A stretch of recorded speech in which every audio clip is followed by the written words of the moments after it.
Hey everybody, welcome back to the Upcycling. My name is Barry.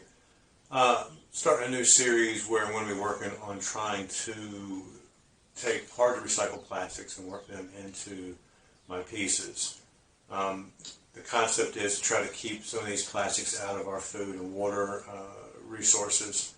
And a lot of these plastics break down into micro and nanoparticles that get down to or what they call micro and nanoplastics, which are basically small enough that they get down to very tiny levels to where their animals think they're plankton in the ocean, and they eat them, and then it works its way up the food chain, and we eat whatever fish it is that is eating the fish, that is eating the fish, that is eating the plankton, etc., etc. It also breaks down small enough to get into our water supply, and it's very hard to filter out. I'm sure people have heard something about it. It's going to probably start being something we're really going to start thinking about.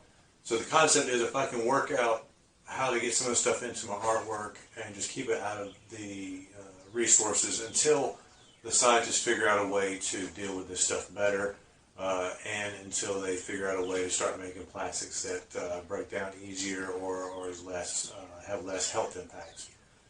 Both are currently in the works. There has been some great strides in finding different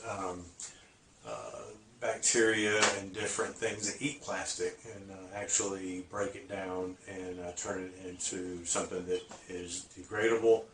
And then also they've been working on trying to figure out ways to make plastic out of things that biodegrade easier. So if we can just keep it out of the landfills and out of our food and water supply long enough, then hopefully we'll have a way to get rid of this. Like if 20 years from now, people just are like, hey, this art sucks, and they want to throw my piece away, then hopefully by then we've figured out a way to deal with plastics and it can be dealt with properly. So that's the whole concept.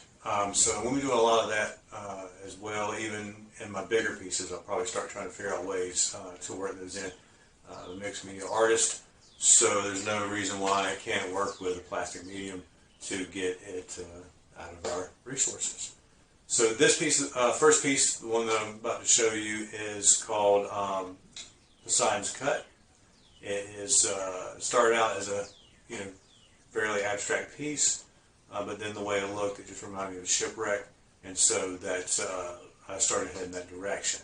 Back in the day, people used to pray, and they used to give all kinds of offerings to different ocean deities to make sure they had safe travels. And just the whole concept behind the title is that, Poseidon, or whichever god of the ocean you want to call him, will always get his share. So, anyway, that's the whole concept of it. So this is going to be a 4-part series because I've got about 2 hours worth of footage, and so I wanted to break it into smaller chunks that are easily digestible.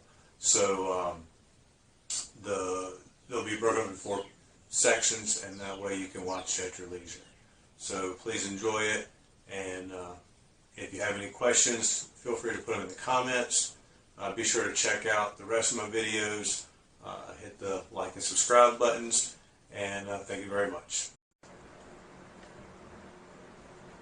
Alright, for this piece I've got some leftover resin that I'm going to mix up with some white gold pigment to start a base layer for this piece here.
This is just going to be a base layer. I'm going to mix up a little bit more epoxy to get a bronze pigment mixed and to get a violet pigment.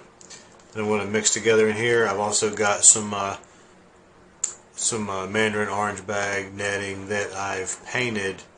I meant to get that on video and I didn't, so my bad, but all it was just a little bit of brown spray paint that I was painting on the netting. And it is drying right now. It should be actually probably dry enough to use. But I'm going to get this as a base coat. I'm not too worried about the air bubbles because I'm going to get some more stuff mixed up and blend those with this and mix in that netting and go for just a straight abstract piece.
Might not have enough of this,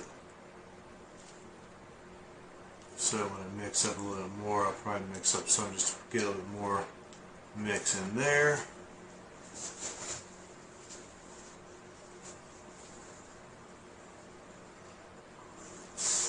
Alright, I'll be right back.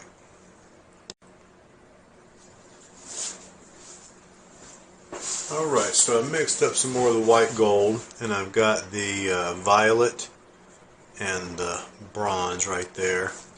And this here is, if anybody watched the video for Mother, when I got done with it and was grinding off the back, there was a lot of epoxy shavings that were coming off of it. And if I'm trying to upcycle stuff and I'm trying to keep stuff out of the environment, then of course me turning around creating art and then shaving a bunch of this stuff all over the place and just sweeping up the trash, then I'm not necessarily doing a whole lot. So I swept it up, and theoretically when I mix it in here, most of it's just it should disappear. It's the same as like when you sand these pieces and you pour clear back over it, the scratches disappear. And I've actually seen some people who were doing tutorials or whatever, and somebody had wrote in and asked them to do something with that, and they tried it and they did it in clear, it disappeared. I'm not really all that worried if it does disappear, because I'm doing a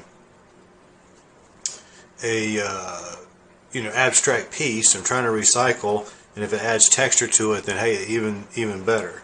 So I am going to actually, and I'm even going to put that in there. Let's see what happens with that. Of course, I want to flip it over.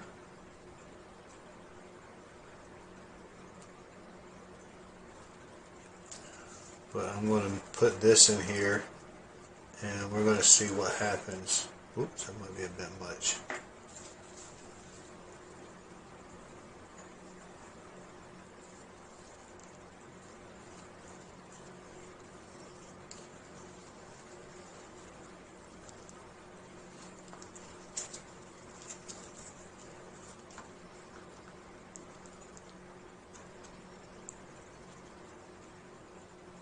Just making it a bit chunky, got some specks in there.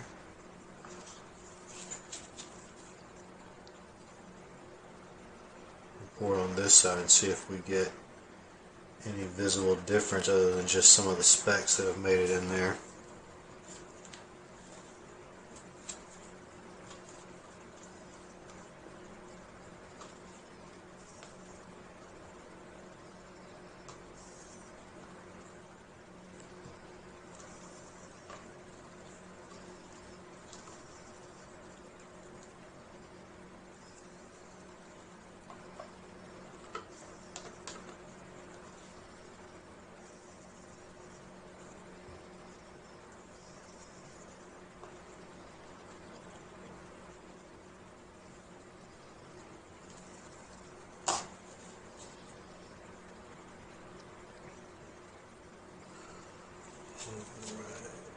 We'll put a little bit of this in here.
Kind of like these chunks in here.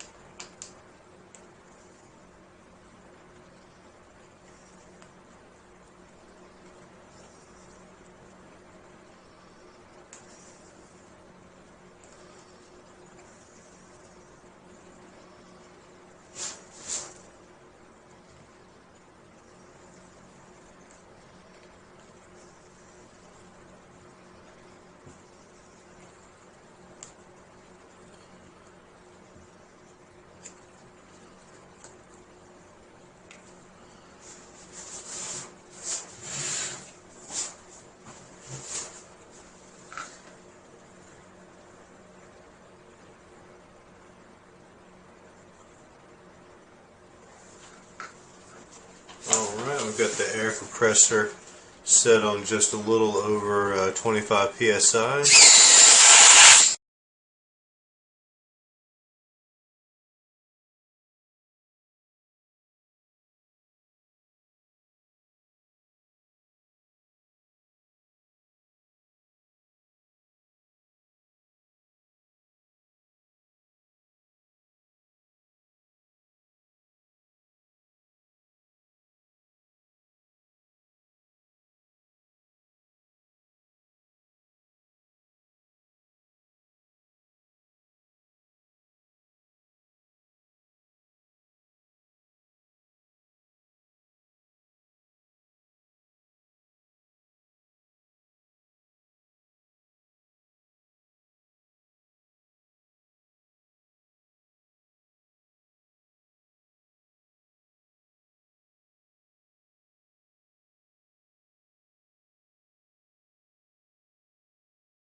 Alright, I got a little ahead of myself. I started mixing colors and then I forgot to hit record.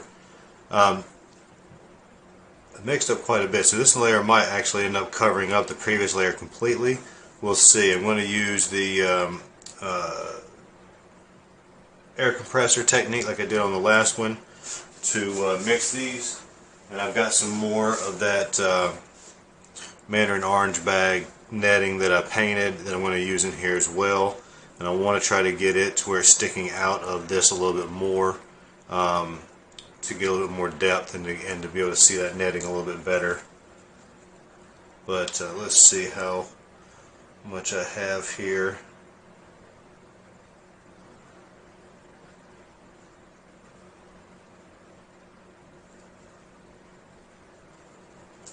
Yeah, I probably could have used less on it.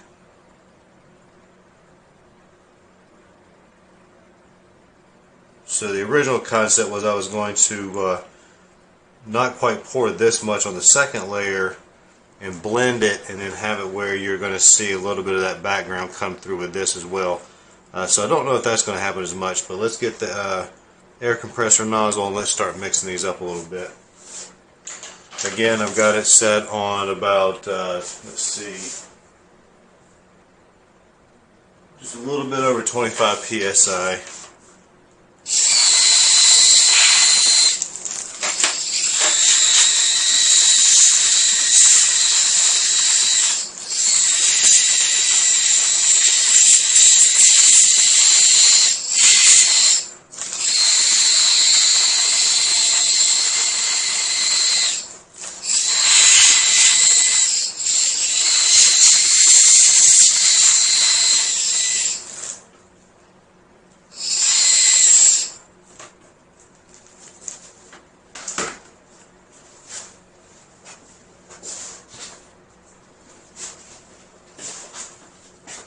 Alright, we're going to let that actually settle a little bit because I may do some more mixing and I don't want to have this in there and have it to start to sink and get mixed in too much like the first time the first layer did. So this is probably going to end up covering up the first layer completely, but the whole concept again is we're just trying to make art and recycle this or upcycle this stuff. So I've got some in there already. If I got more in there, I'm fine with that. But I'll come back and check on this and have to blend it again because this stuff's going to start trying to mix. It's still a bit watery, so it's going to try to mix together. And then also when I use the heat gun, that's going to heat it up and it's going to get a little runnier again. And so I may get some blending that starts to get a little bit muddy. So when I come back in about 10 minutes and start to thicken up, I'll use the air nozzle again to get some more pattern and to make it a little bit more interesting.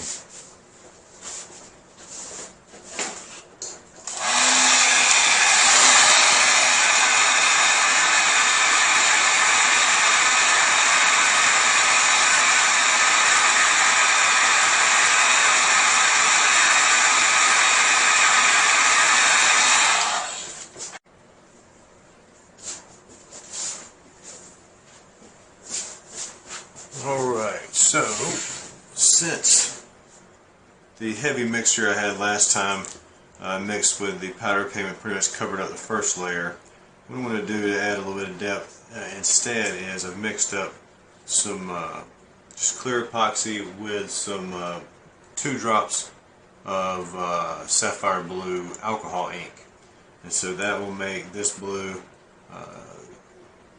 semi-transparent. And then I'm going to mix a good bit of clear and just a splash of this along here, and then also I'm going to do the air compressor and blast a little bit to mix it and see how that goes. But I want to start it out, I want the mixture to start setting up before I pour it. I don't want to make it real runny and have this blue and that clear mix a whole lot. So I'm going to give it a few extra minutes before I pour that. And then what I have left over, I am going to mix up to go into the next purple and orange piece that I've been working on. I have one that I did that was purple antique gold. Then we had the purple and what was it, steel? charcoal, purple and charcoal. And then so this next one we're going to do purple and olive, and we're going to get that one going as well. So a little combination here.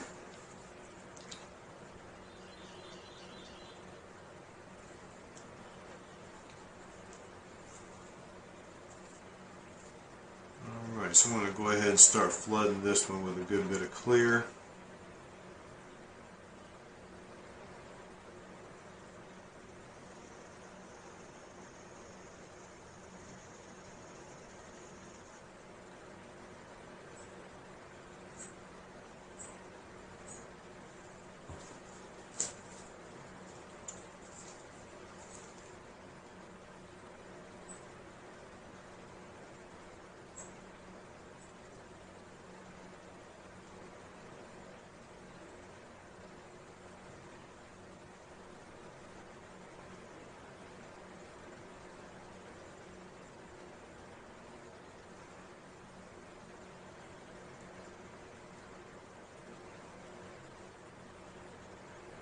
Mix a little bit there.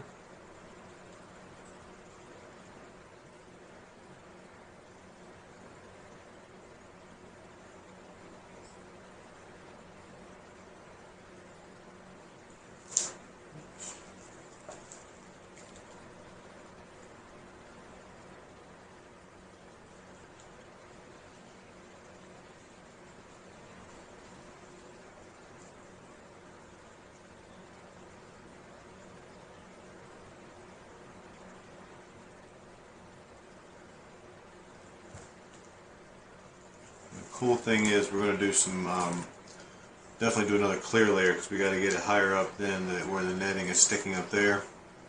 And so depending on how this works, we may even do a little bit more blue, a little bit more layering, or I may see about, I'll have to check and see what other alcohol ink colors I have, but we may do another alcohol ink color up here or something, just depending on how all this turns out and looks. But so far I'm liking that. Let's give the air compressor a little go and just kind of see how it blends with alcohol ink.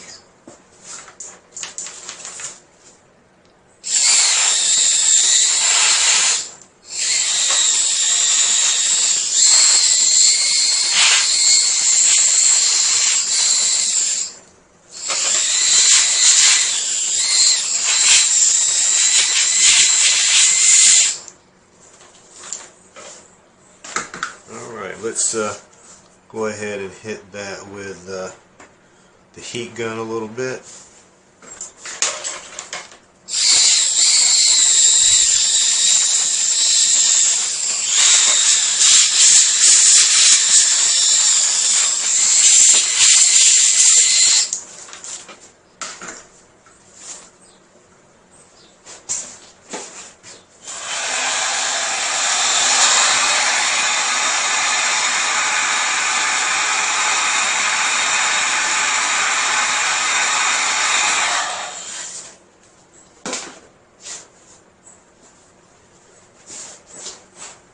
Alright, I'm going to cover that. I'm definitely going to check on it soon. I'm hoping it doesn't, I don't hope the alcohol ink doesn't dissipate too much on that, but I'm liking it so far.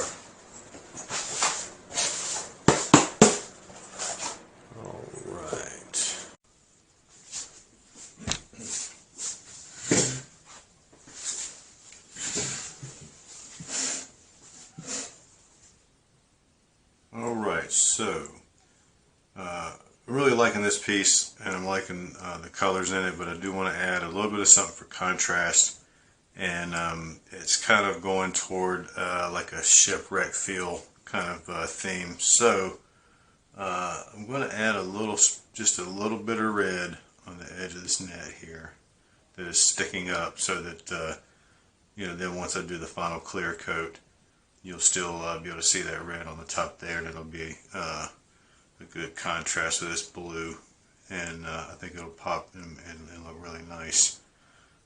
So alright, so let's get started, and then we once it dries, it's acrylic, it'll dry fairly quick, and then I can do the final top pour.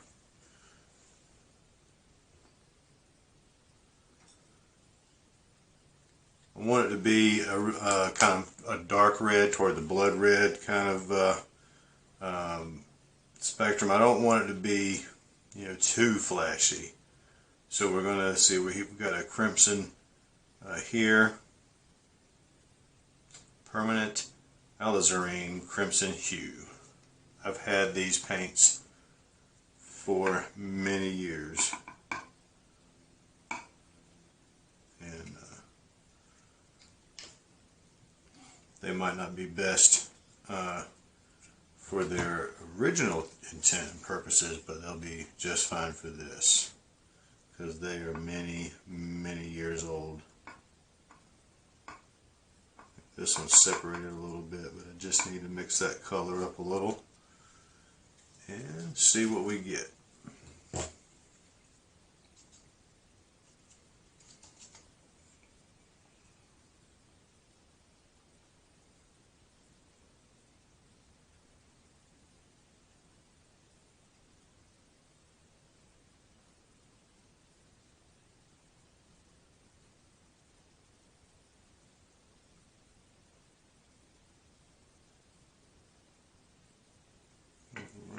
We get a little bit more of this to bring it back a little bit more toward the red. Not a whole lot.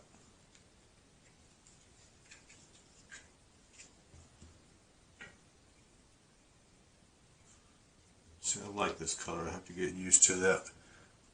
Permanent alizarin crimson hue.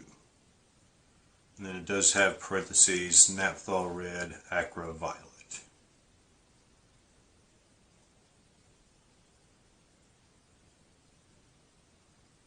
But as old as this is, I have a feeling they have straightened out whatever kind of weird thing they were trying to figure out with it, naming this one. I think they could have made that a little easier.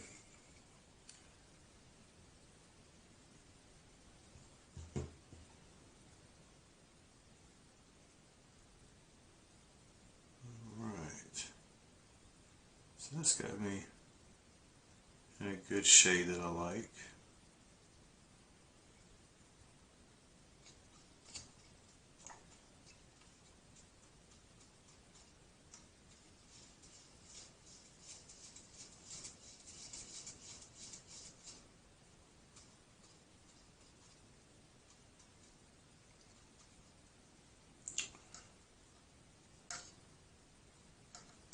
By the way, don't leave your brushes sitting in the water like this. As soon as I'm done with this, I'm cleaning this out right away.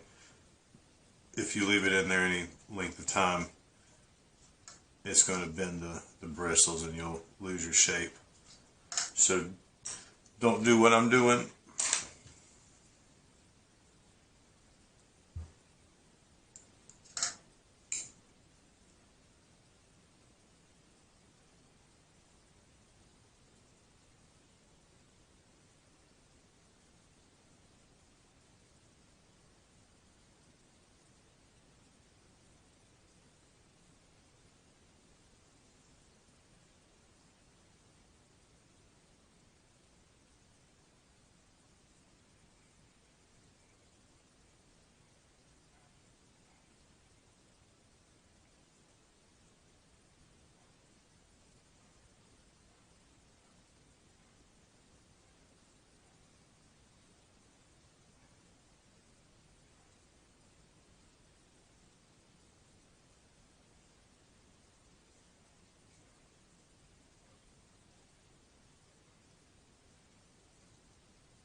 I'm going to do a couple of areas with just really light touches to where you barely notice it directly, but if you touch a few areas, then it kind of pulls it all out as a whole.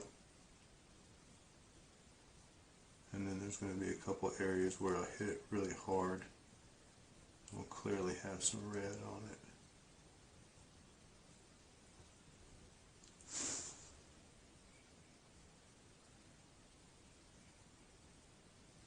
Get some of this darkness over here.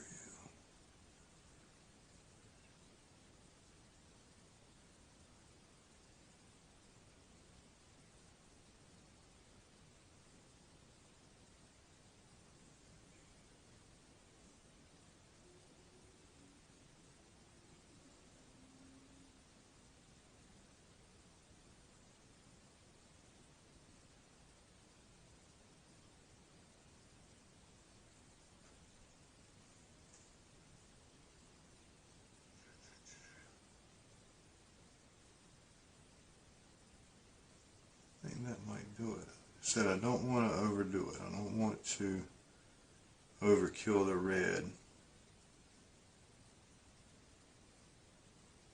It is supposed to kind of bring in a little bit of a tragic element to it, but I don't want it to be an overbearing presence.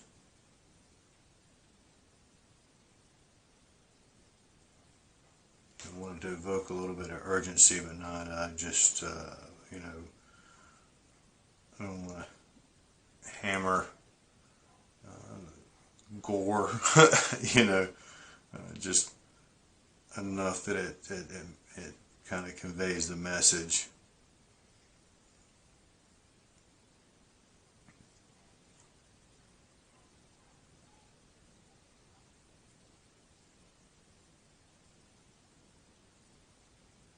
Alright, I think that's good there. Like I said, I don't want to overdo it. Alright, we'll let that dry a little bit, and then we will go ahead and pour. I said the last clear coat, but it'll be the clear coat that's going to be above the last little bit of net that's protruding out of here. And then the final pour will be once we pop it out of here and do a little bit of a doming pour to try to get like the final edges and to not have to do a lot of sanding and polishing on the end there. But alright, see you guys in a little bit.